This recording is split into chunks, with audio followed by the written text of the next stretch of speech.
हाँ, क्या कहा तुमने? जहेज की चीजें जला दी? ओ, आखिर ये लड़की क्या चाहती है?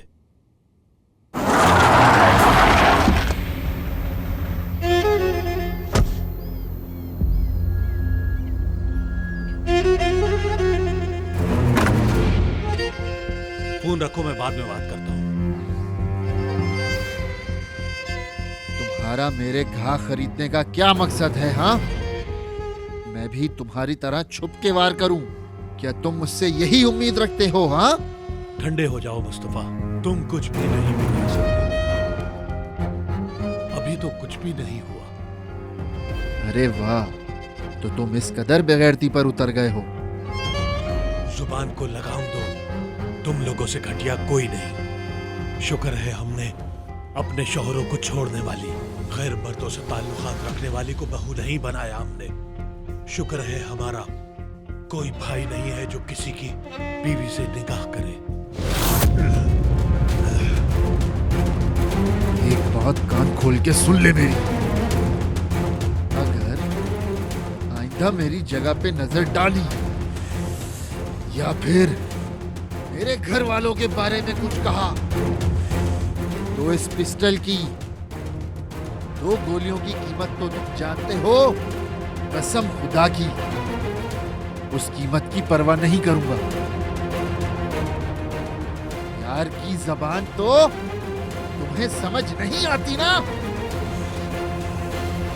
जान से मार दूंगा तुझे। हाँ?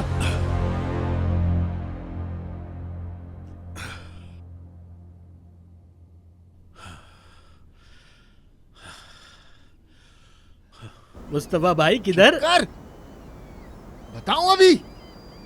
भाई का बच्चा। भाई साहब खैर तो है?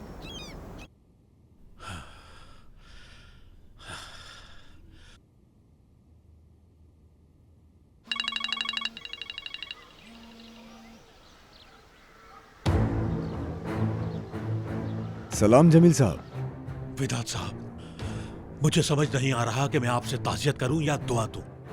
नफीस ने शादी कर ली।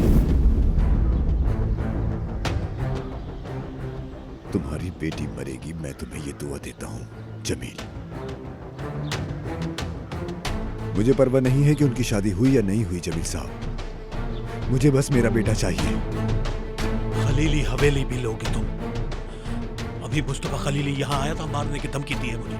अब मैं 60% की रियायत के साथ रेत बेचूंगा, मार्केट पे उसके लिए एक गाहक भी नहीं छोड़ूंगा।